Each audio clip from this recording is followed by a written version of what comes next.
Herren, meine bessere Hälfte, Chris Roberts.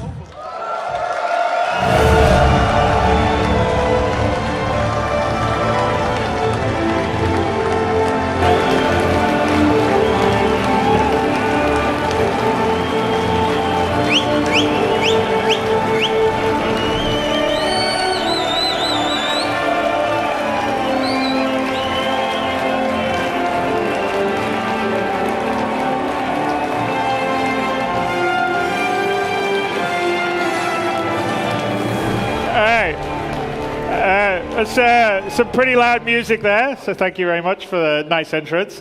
So hopefully you guys have been having a great day so far. I think the new format's actually quite fun. It was actually nice to run around a little bit and talk to people that were, say, playing in Universum and see it. And hopefully you guys have gotten the opportunity to spend a little time and talk to some of the devs. I mean, we had the presentations in here, but also there was quite a few of the dev staff that were down in the atrium showing various things like the Planet, Solid, which is the planets and the solar system editors. And I don't know if any of you guys got to try the FOIP, the face over IP. I don't know. It's hopefully you did. It's pretty cool. It's made some strides since Gamescom and played in the planetary playground. So it's been I think, quite good. So let me. This thing's actually good. There we go. There you go. Well, anyway, I was talking about the auditorium, where I think we had some pretty interesting panels. It seemed like the animation guys did quite well with their nice videos.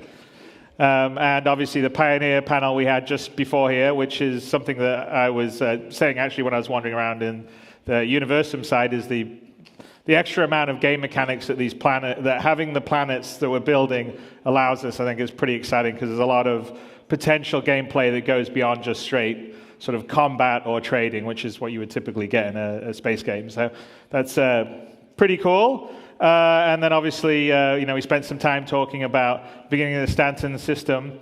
And I don't know if any of you got a chance, but there's this really cool little My Radar app, which will now have the moons of Stanton and Delamar, which kind of pretty cool to watch it spin around on the My Radar app. And of course, the Raven was cool in the atrium, and so hopefully you guys, like I said, had a good time in the atrium talking to the devs. And one of the things that we were doing there was letting you guys sort of get a hands-on with the weapons team. And we have a weapon that's sort of a special skin for CitizenCon, which you can get on the web. But for everybody here, I think a fair number of you were sort of hands-on with the team, and they were sort of helping you guys were interacting, deciding, or giving hint or feedback on like what a weapon design or color scheme could be. So I picked the two best ones. There was a few more than here, but these are the two ones that I felt could be okay in the game. There was a few that were maybe a little more colorful or interesting, I should say. So what we're going to do, because everybody that is here in CitizenCon will get the weapon that we pick for free in their account, and they can run around with it in 3.0 when 3.0 goes live. So what I need you to do is pick. So we have A, so I want to, and then we have B. So I'm going to say, who likes A, and then let's see how loud you are, and then who likes B, see how loud you are. So who would like to have A be the weapon they get? Okay, that's pretty loud, so let's see how the B fans are going to do. Who would like B to be the weapon they get? Okay, that sounded exactly the same.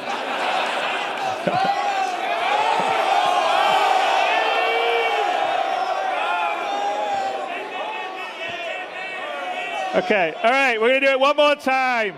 Be really loud for the one you want. A.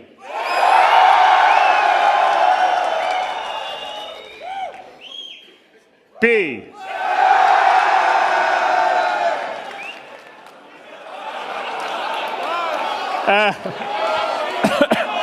Okay, I think...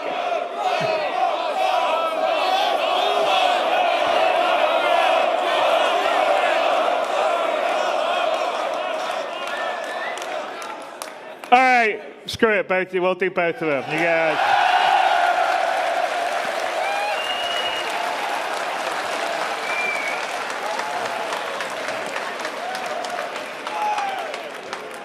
All right, and obviously, hopefully you guys went and played in the Universum. You could play a little bit of a taste of kind of what it's like flying around and interacting on one of the moons of 3.0. And those machines are all set up with the fast octane drives and the Intel stuff. So I think it was pretty fluid.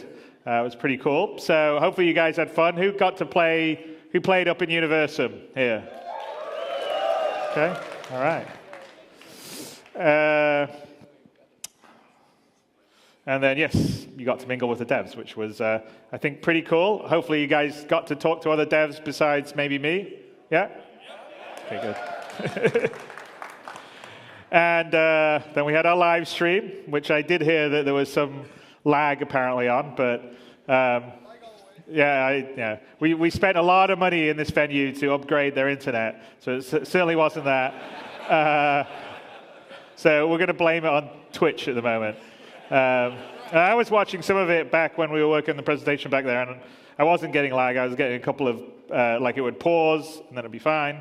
But I didn't get lag, and it wasn't stuttering. But who knows?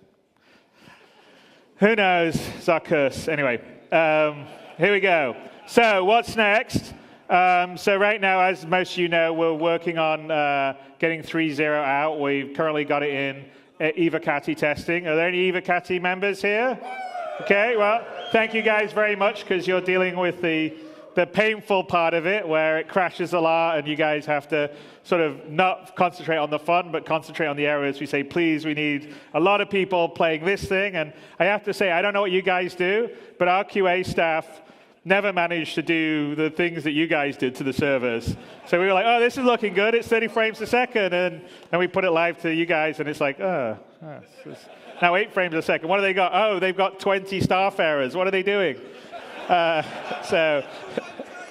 But yes, as I said, so we're in the final test, and one of the nice things about what we're delivering in 3.0 is also the delta patching. So, on the dev side, we use it all the time. Our updates are way quicker. I think probably for you guys on Evocati, when you download, it's nice not to download 20 gigs every time there's an update.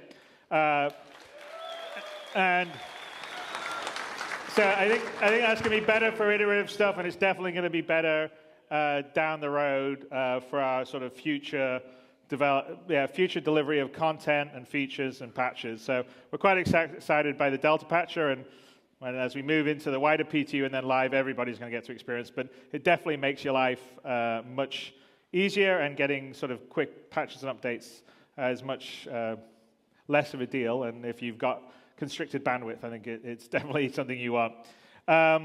So what are we going to do after 3.0 is out in the very, very near future? So we've decided going after 3.0 that we're going to shift to a date-driven model versus a content-driven model. So our goal is to do quarterly releases, and we're going to have a roadmap of features and content that we're working on, and the ones that sort of make the date get in that release, and if not, they'll shift to the quarterly release after it. And so the idea is to try to have more regular updates for you guys to play, so you can give us feedback and iterate on and see the game grow. Because 3.0, obviously, it's been quite a while since we delivered the last patch, which was 2.6.3, but really the last major patch was 2.6. So it's been, whatever it is now, sort of since 2.6, 10 months or so. And that's just too long to sort of have a sort of content drought for you guys. So after 3.0, now that we feel that we've got the bones in place for the persistent universe in terms of, fully persistent ships, characters, items, the planetary system, item 2.0, a whole, the entire UI, the Moby Glass, all that's been revised. Feels like it's a really nice building block to be dropping on features as we go and content as we grow. So going forward, the plan on Star Citizen is to, like I said, be date-driven, not so much feature or content-driven, which 3.0 is sort of feature lock, because we have to deliver a lot of these things all together, else any individual one of them won't work. So I think that'll mean a better, sort of more regular experience for you guys, which will be good because if there's a content drought for a while, everyone sort of gets a bit bored, and that's not very good. So we're aiming to do that going forward after 3.0, and the new Delta patch is definitely going to be something that helps us do that, which will be good. We're working on our sort of production report formatting, so next week we're going to update it, I think, to be a sort of a little more readable or understanding for the close down of 3.0, and beyond 3.0 we're going to present a full roadmap for the Star Citizen roadmap in terms of what features and content we're working on in what order, and that'll be as we go live with 3.0, we'll release that with you guys, and then we'll also present a roadmap for Squadron during our holiday live stream, as well as show you, a portion of what we've been working on Squadron. So that's sort of our plan going forward, and along the lines of that, we are now going to give you a bit of a preview of what we've been working on beyond 3.0 for Star Citizen. So this is the fun bit. So Glenn, let's get onto the stage here. Okay. So as a lot of you would probably recognize this. This is Astra Armada that's in ArcCorp, which you probably know from when we released the social module. And one of our challenges is that the new paradigm of Star Citizen is you can go to all these planets, you can explore all the planets. We're not just going to have a cutscene to go down to the surface and have a very limited landing area. So the old ArcCorp, you basically were in a sort of well-detailed first-person small level, and everything outside of it was sort of a, it was basically faked. And in the new way, the new planetary tech we can't. So here we are in Astra Armada. The Raven's there, which is the spaceship that goes with the Octane. And beyond 3.0, we're going to add the ability to buy or lease ships. So that would be, the first place you'd probably be doing that would actually be on ArcCorp in the Astra Armada store. And of course, you're also seeing some level of our subsumption AI going on, which is also something we're continually working on improving. And next year, it will be even more self-aware. Right, let's head out.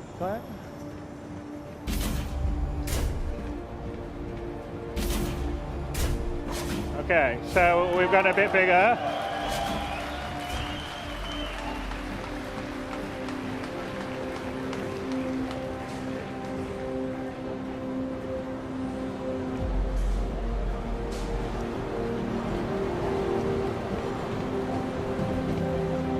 The big difference with ArcCorp that we have now is that there isn't really a skybox. Everything is real. So, well, not real, it's digital, but it's there. It's a digital thing. So let's just head through the main plaza of Area 18 here in ArcCorp, which like I said, you guys will have known from the social module, although it's quite a bit different than it was in terms of scope, scale. Obviously, you can see a lot of the advertising and vibe stuff. But let's head out through the customs.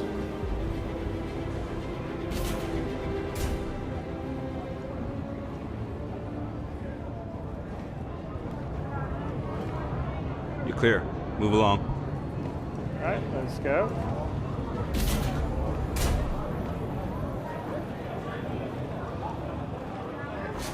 So everyone's in a line, as always, if you're going anywhere to get through immigration. Here we go, the main flying pass.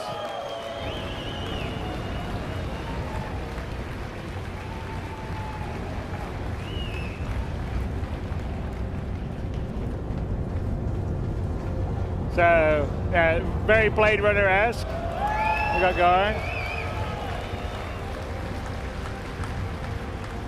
So this is a Terrapin, which again isn't in 3.0, but is going to be just after 3.0.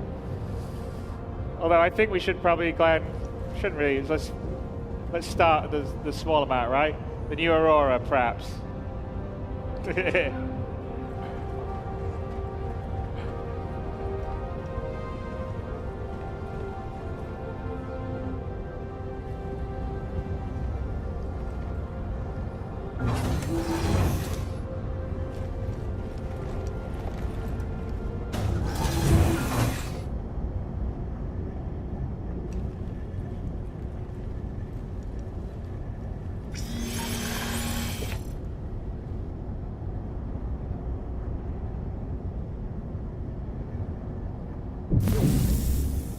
Welcome to Robert Space Industries. Enjoy the ride. System check. Engines are on. All right, let's take off. Let's go flying.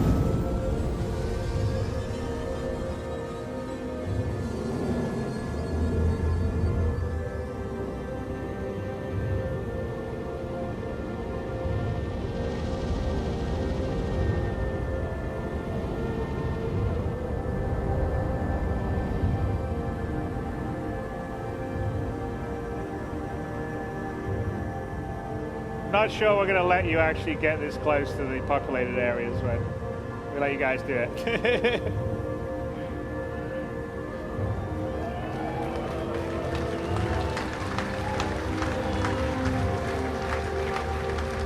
Landing gear free.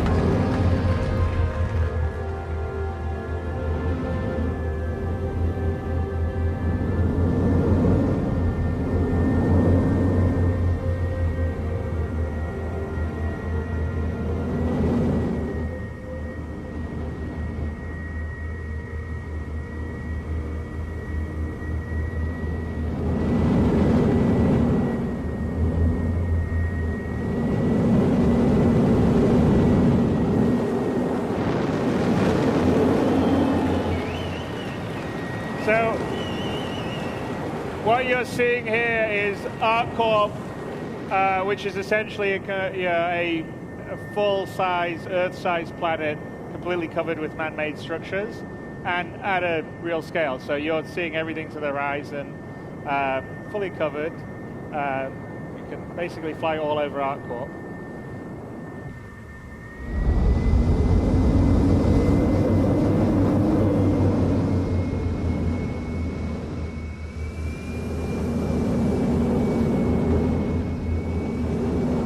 So you can see up in the distance another city club. So that up in the distance is area 17, and we're flying over the suburbs now. So this is pretty much Coruscant.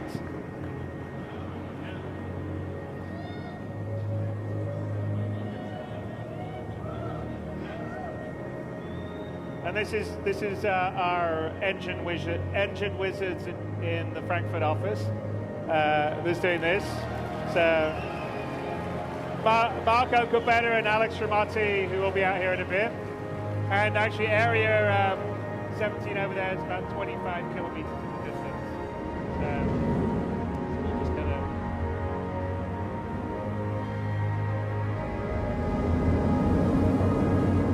gonna head over to it.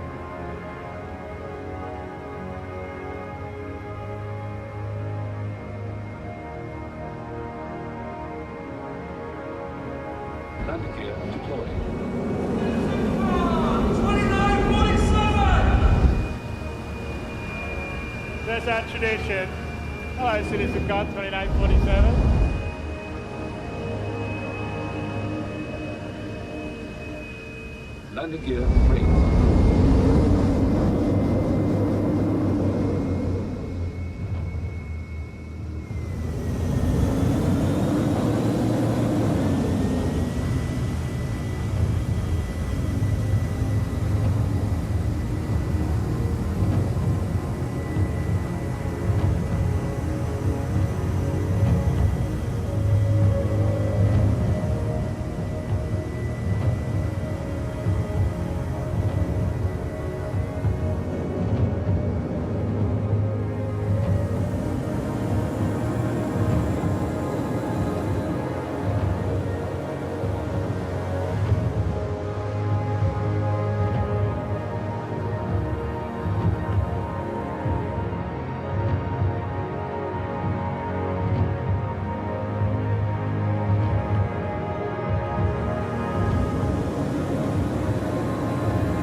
longer term that we're going to be building on our bigger, more populated planets, multiple landing zones. So Area 18 is one of them. Area 17 would be potentially another one. And we'd have quite a few around ArcCorp because it's such a big planet and the detail and the scale that we're going for. We sort of feel like it has to be more than just one landing zone or two landing zones and then nothing else on the rest of the planet. So it has to feel believable at the scale of our universe. And that's always quite a challenge, but some of the technology that we've been building is allowing us to do that, as you can sort of see from the visuals that we're flying around here, where we literally have a planet covered by a city.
So ArcCorp is one of our planets. Let's kind of head up to space, I think, here in a bit, Glenn.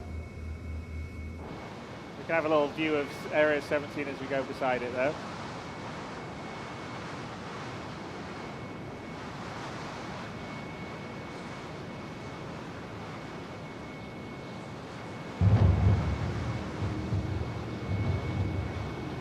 I don't think any other game's quite got this level of scale.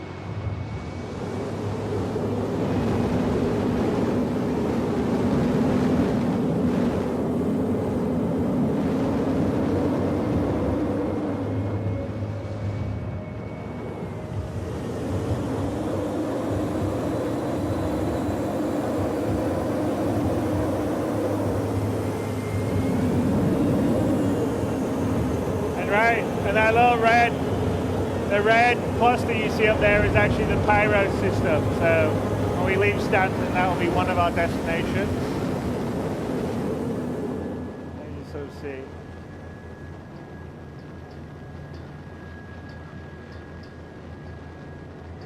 Yeah.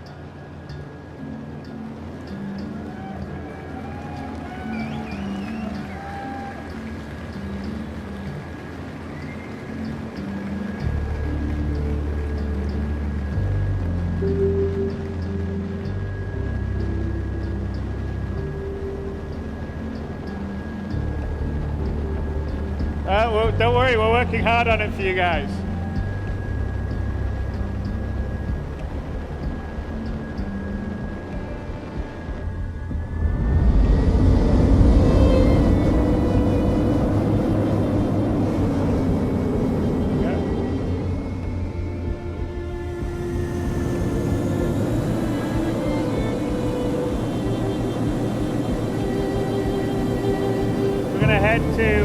One of the space stations in orbit around ArcCorp. So I think I've mentioned before that most of the big kind of more advanced or settled or industrialized planets will have quite a few space stations in geosynchronous orbit, so that when say someone with a large ship like a Hull C or a D brings in cargo, we go to the space station and then the cargo can be offloaded and brought down to the planet. So we're just going to head to one of them. It's built using a new modular space station setup, and it's actually beyond 3.0. You're going to see a lot of space stations and variety, and we'll talk a little bit about how we're going to put them together and build them up around the Stanton system and the other systems as we expand out. And the key is it's all, we're not low. There's no loading screens or anything. We just flew up from the city. We were down in Area 18, then we were flying around these huge skyscrapers, and now we're just heading up to the orbital space station.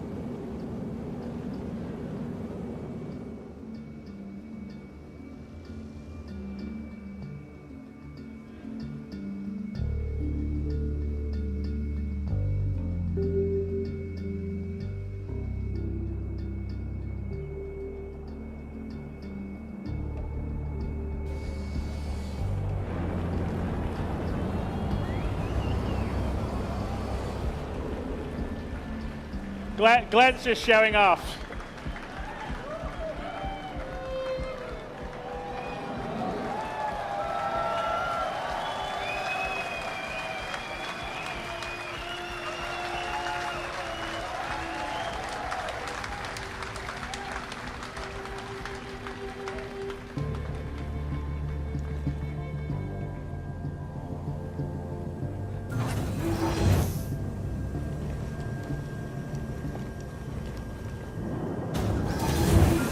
And again, this would be, like I said, one of the places where cargo would come in, it would be unloaded, and then there would be NPCs or a player could potentially take smaller amounts down.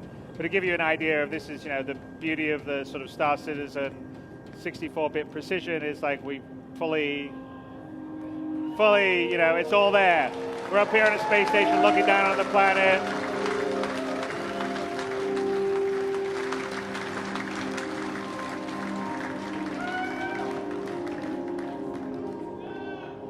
Jump? I don't know, Glenn. Should we jump or not jump? Nah, I don't think so, right?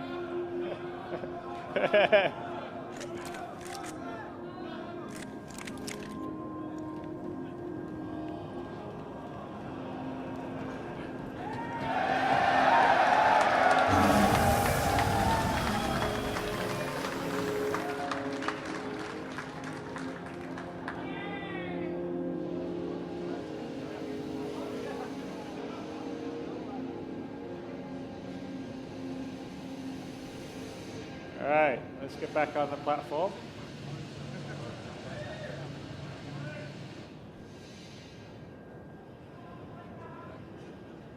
Well, no, his EVA counters the gravity. Plus, gravity is much weaker up here than it's down on the planet. But the gravity is actually properly simulated all the way through, based on your distance from the center of the planet. Want to get up? All right.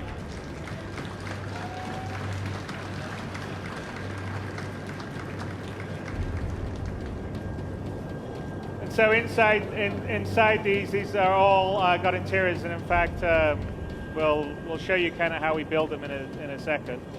But yeah, just give you the idea of the scale, because this space station didn't look that big from a while ago, and of course, see how big it is now that we're up close. And if we go through here, there'll be an elevator we get through on the other side that would get us into the atrium. So we'll show you a bit of that in a little bit. Let's kind of continue on with our journey.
Start Corp. No, that doesn't look very big. That's because we're sort of zoomed out on the star map. But Lawville is 23,205,500, whatever that is, 968, 66 now, 68 kilometers away, which is quite a long distance. So should we start our quantum?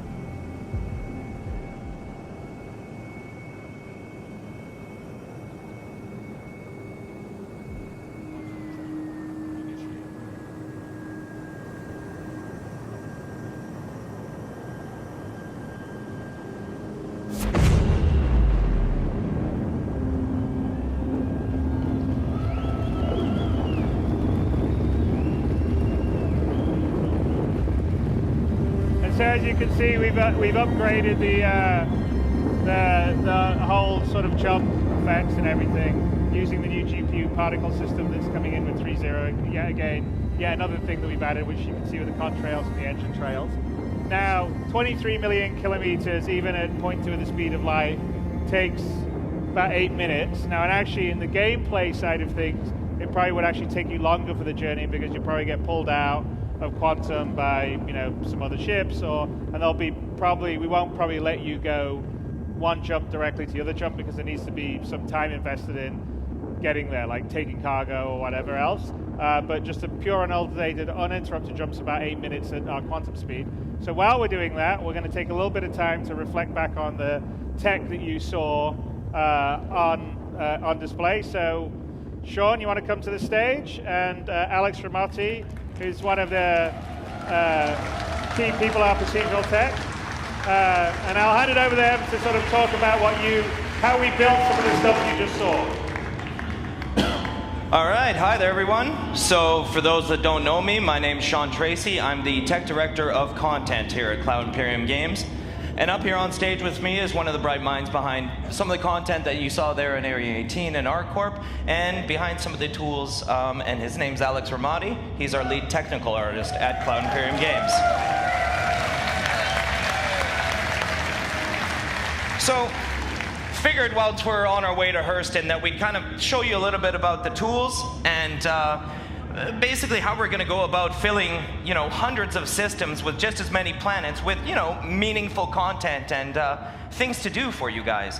And the way we're going to do that is through super powerful tools, really talented art teams, really powerful and hyper intelligent engineers. So we're going to have to go picture in picture here for a minute. All right. So go ahead, run the tools. All right, so the first one I want to talk a little bit about is our procedural city generator. So here, it's a top-down sort of tool that we've built for the artists and the designers, and what they basically do, they draw the perimeters of all their districts. Now, I realize it looks a little bit about like Minesweeper or even like a SimCity kind of look, but actually that's a really nice interface to this kind of thing. So you see what he's actually done here is all the T's are little transportation districts, and all the little yellow H's are actually an elevated area. So these are different districts with different properties within them. And it's important that all those districts connect to each other because, of course, if we got NPCs living there, that's going to be an important point. Then we hit fill the city layout. And this is when all the models and everything starts to get propagated. But I should mention, it's not just models, it's particle effects, it's NPCs, it's shops, it's signs, it's all kinds of different content that really make the game for you. The other important part of it is being able to set, the actual districts. So it's things like commercial, residential, industrial, and you might have heard of these before. And he sets different heights. These ones are suburban areas, or suburb areas. And this is where, the NPCs will live. It'll be different habitation sort of areas. And then we hit Save City Layout, and we've got our city.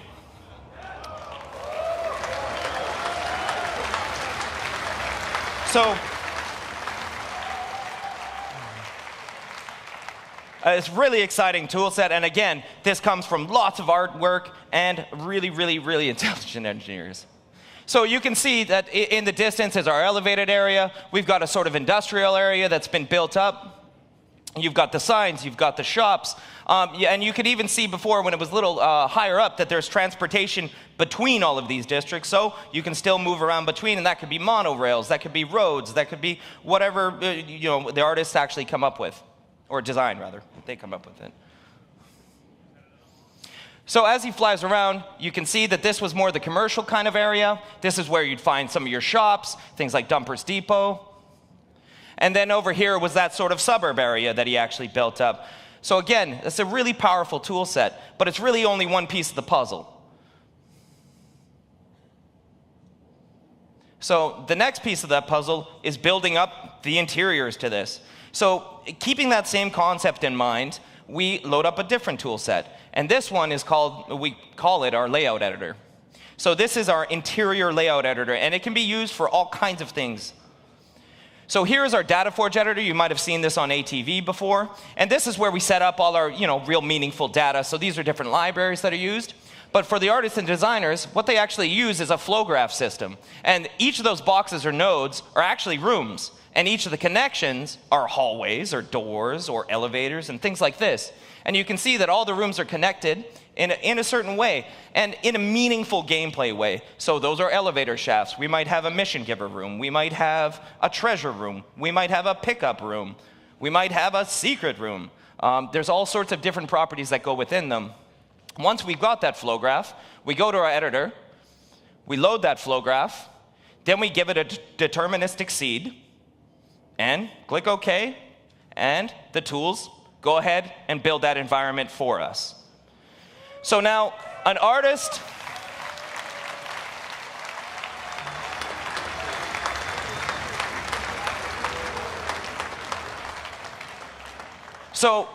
or a designer could absolutely build this. There's no reason why they couldn't. But there's a lot to do here. So you've got to connect walls. You've got to put lights in. You've got to place NPCs.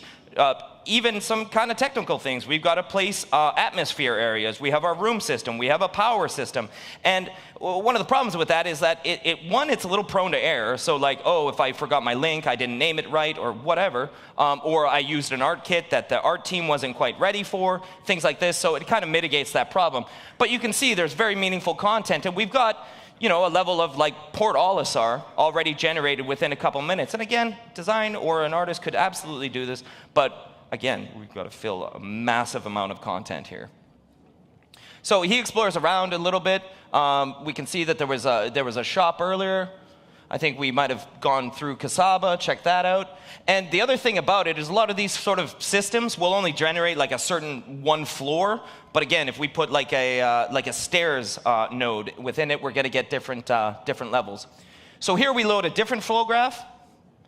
This one is a different procedural seed. And it builds up right again. So again, we can regenerate and regenerate and regenerate so many different sets of these interiors. All right, so that's the second piece of the puzzle. And the third piece of the puzzle, and one of the more exciting ones, you want to run the next video, is integrating it into our planet ecosystems. So the ecosystems, and what happens in this video is we're changing some of the properties just off screen of the ecosystem scattering. So it actually scatters all of these assets. So again, the cities plus the interiors within them, and it integrates them seamlessly into the ArcCorp cities. So you can see there's Area 17 in the background. Kind of looks like LA with the smog. But we changed some of these different properties, and you can see the scattering happens over and over. So we're about to hit Hurston here. I'm going to go ahead and give it back over to Chris. But I really hope you guys enjoyed the tools, and really thank the team for working on that stuff.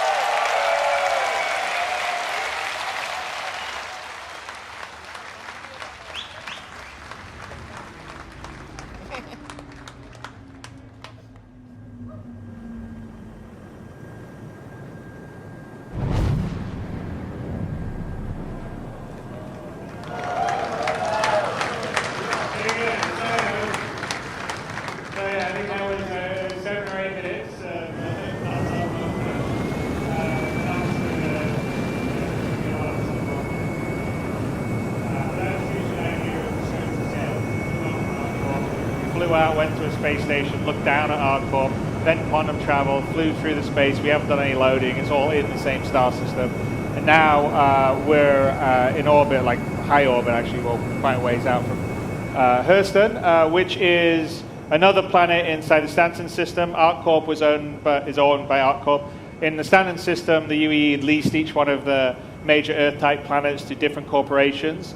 In this case, it's Hurston Dynamics. which primarily is a weapons manufacturer. And Hurston itself is the kind of, it's the sort of planet that is what happens when there is no regulation and there's no environmental protection. So it's probably going to be like China in 100 years or America after the EPA has been dismantled. So let's just head down, and this will be an example of a different style of planet and ecosystem biome. And we're still early days on this because obviously we're still getting 3.0 out views of the environment, and the sort of procedural planet team have been working on ArcCorp and Hurston because they finished all their 3.0 stuff, and we're preparing for the next major release. All this stuff, but there's still a ways to go. So remember, all this is work in progress, and it'll be a lot better and cooler when you actually get your hands on it in the future. So we're just gonna do a short distance quantum travel. So we actually we have two kinds of quantum travel in 3.0 and beyond. One is a long distance one, like the one we went between ArcCorp and Hurston, between major celestial bodies. And then we have short distance quantum travel that allows you to navigate around or circumnavigate large celestial bodies. So like here, we're just going to come much closer up to the kind of sort of low orbit gateway into Hurston. So I'll let Glenn take us down with his consummate flying skills.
Yeah, so the German engine team that does all the procedural planet stuff has been adding obviously a lot of stuff to the procedural planet tech. The oceans have all been ported over to GPU, and ultimately we're not doing it here, but there actually has. If we get low enough, you'll probably see it's full wave simulation. When we get low enough, we want to have the thing where the wake from the ship creates waves. That's not in yet, but we will be doing that at some point.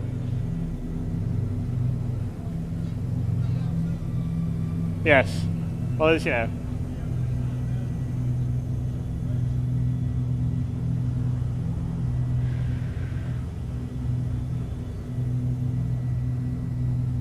But we're heading in our way to Lawville, which is the main landing zone on Hurston. So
and as we sort of build this out in the future, there'll be a lot more sort of mining infrastructure. This is basically an area that Hurston sort of strip mined for all the minerals and creating its weapons and its sort of factories that we'll get to in a bit.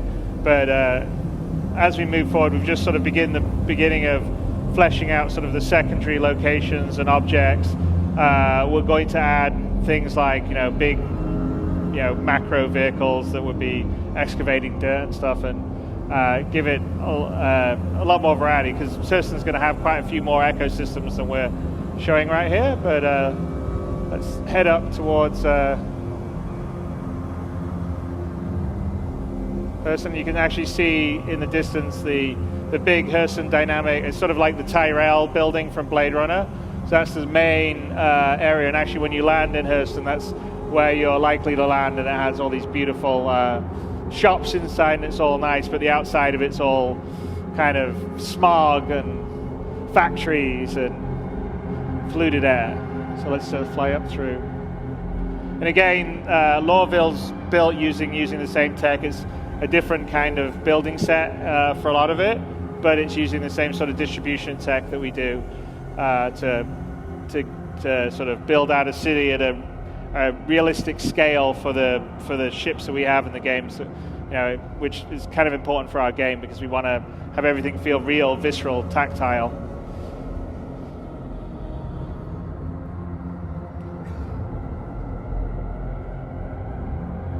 And you can sort of appreciate just the sheer scale of these planets, because off in the distance Hurston didn't look very big, and now we're flying through it, and it's these are pretty tall, big buildings.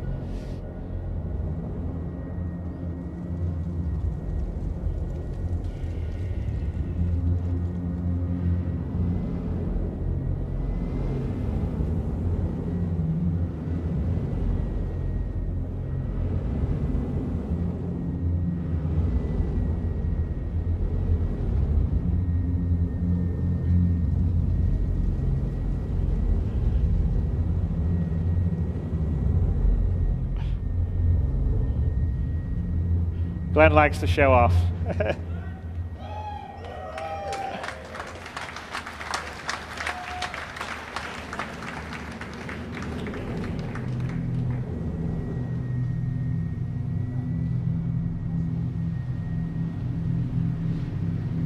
So let's sort of head to the outskirts outside the city, because we want to sort of give you a sense of kind of what it's like in the ecosystems outside, and then also the sense of scale that you get, because when you're flying around, you're moving pretty fast. I mean, we're flying at a pretty fair clip relatively. I don't think they'd like you flying around say Frankfurt at this speed, just above it, but to give you the sense of being able to fly over a planet and then get down on the ground, it's all seamless, and also all the details. So we'll just go out here beyond the main city areas and find a landing spot. Landing gear deployed.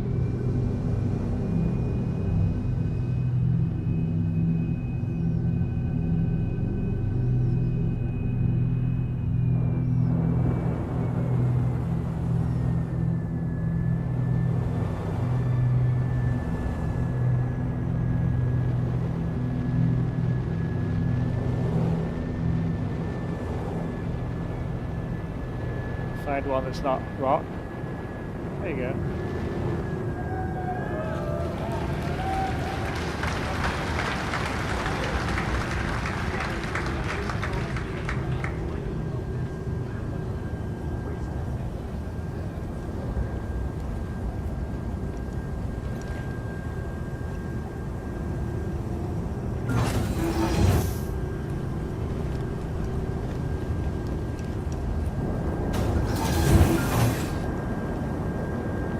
So here we are, we're down on the ground, and actually you can sort of see the large structures off in the distance, which maybe didn't look so big when we're flying over them, but really actually are quite massive. And this is kind of like the kind of tundra area outside Lorville. And let's go for a little run.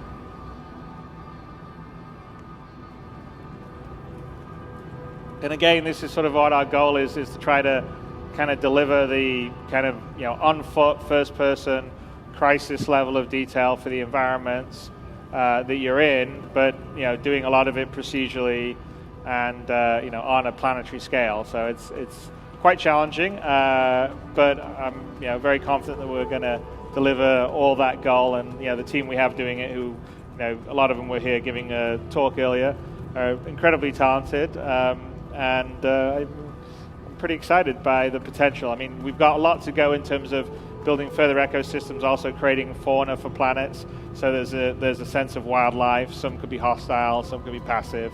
But we essentially want to make these planets living places that feel visceral, that have their own identity. When you go to ArcCorp or you go to Hurston, they feel totally different. They match with the sort of story and the history and the lore. And they feel tactile. They feel like a place that you could visit, a place that you could go and tell stories of, and take pictures of, or share with your friends. So someone's conveniently left us a Knox. So you can use that to get a bit closer into the city.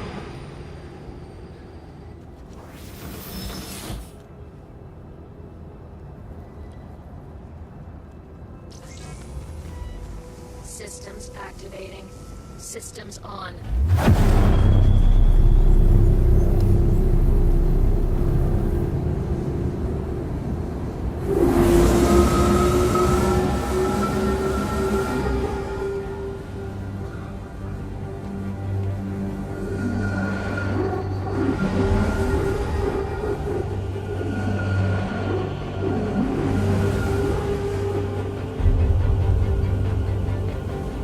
You sort of can see the city stuff that seemed quite small as we flew over it. We're down on the ground and it's pretty huge. Oh, all right, let's see if...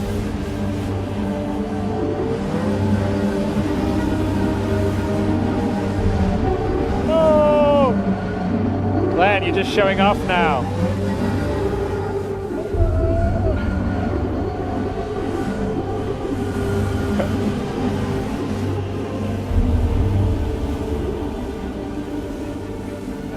See, it's just a show off, Glenn.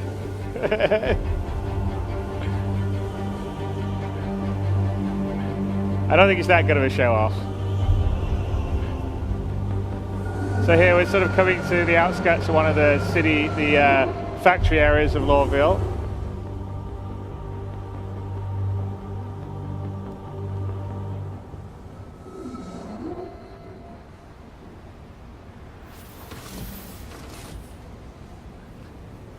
Right.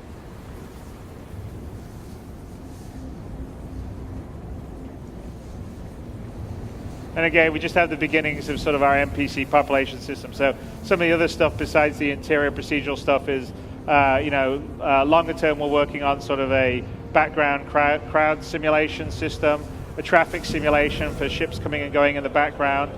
Yeah, the knock says it sounds little physics bugs going on. Then we have foreground NPCs that would be like mission givers that have their own full schedules and stuff like that.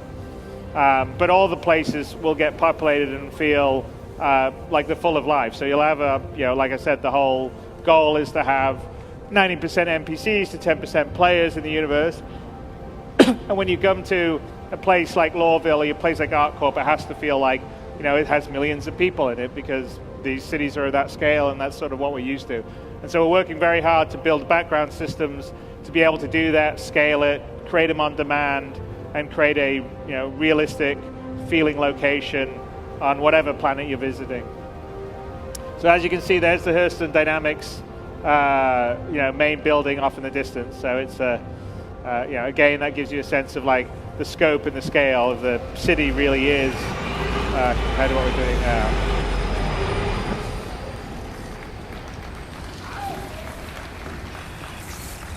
And as I said, one of the things we're working on is fauna.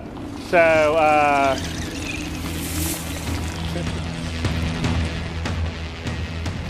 these are the Oni, the Zyphopod Oni crabs. So they're little scavengers on Hurston, and there's quite a few other things that we're going to have on Hurston when we do it. But you'll have them running around and a bunch of other ones. But there you go. There's Lawville, there's Hurston.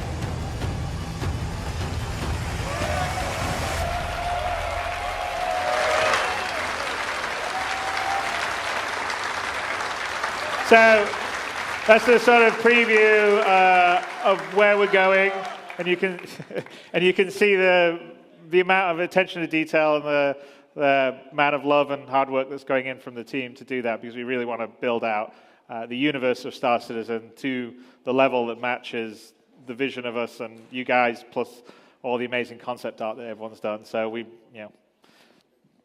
people could say, no, you can't, that's crazy to do that. Well, our goal is to actually do it. And so they've been doing a great job. A lot of the team here that's worked on this is here. And I actually, at the end of here, I'd like to get all the team members up on the stage, people that have been showing stuff on the floor, help put the demos together, helping assist, do the live stream. So everyone that isn't necessary to run the cameras and live stream, why don't you come up on stage here to get a well-deserved round of applause. So come on. And where's Sandy? Let's bring Sandy out. Here we go.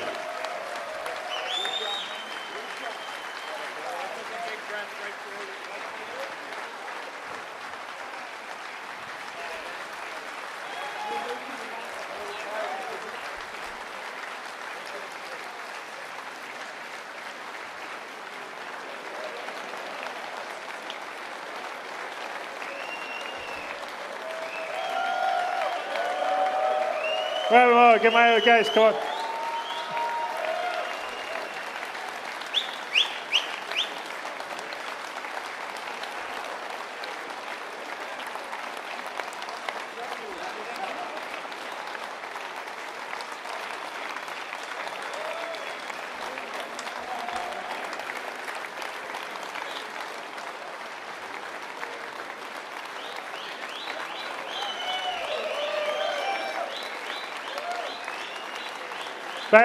By the way, ladies and gentlemen, Marco Corbetta is here. He's quite shy, but he's actually the prime engineer behind the procedural. He has quite a few other people in the engine team that are doing, but a lot of all this planet stuff is his over there, Marco Corbetta. Ladies and gentlemen.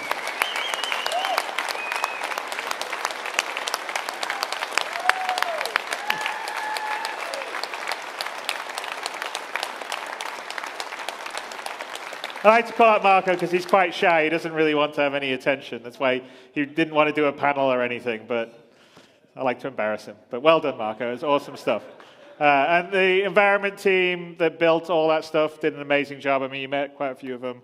There's Michelle Cooper back here. Where's Ian? Ian somewhere. There's Ian. Pascal somewhere. I don't know where Pascal is. There's Pascal. So I can't remember. I got anyone else here from the I don't know. And then there's where's Sasha? Is he hidden somewhere? Yeah. There's Dan Truffin in the back who put together all the little NPCs for our corp and stuff. What's that? Yeah. Oh yeah. Where's Josh? That's what I see. And where's Josh Herman? There he is, hiding in the back. So obviously the characters and the Oni crab, and we got quite a few other creatures in the pipeline, right, Josh? Yeah, it's gonna be good. But everyone, I mean, honestly, everyone here has done an amazing job, and all the volunteers that have helped us do the event. It's been pretty awesome. I mean, I hope you guys like the new format. I know. I'm not gonna. Is someone gonna say something on the? It says "Happy 5th birthday." All right. Did I just cut it?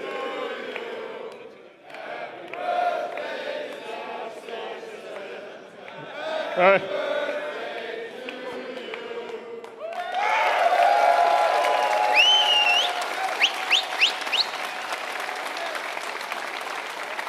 Wait a minute. There you go. It's a little cake. Here, come on, Sandy. Who wants some cake? All right, Jared. Here, Jared. Go, Jared. There you go. All right, now I've got blue on my hands. All right, okay. All right, but thank you. And by the way, the other thing that outside of everyone here has done an awesome job is everyone in the crowd and everybody watching online and everyone that's is in the community that's backed the game, because we couldn't be making this game and doing stuff at this level of ambition without all your guys' support. So every day we are grateful that you guys allow us to be doing this. So thank you very much.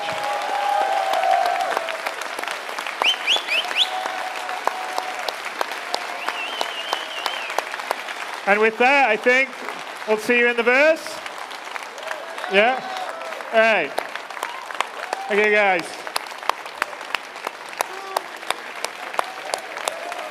All right, now I need to get my hands clean. Yeah, I'm going to get my hands clean.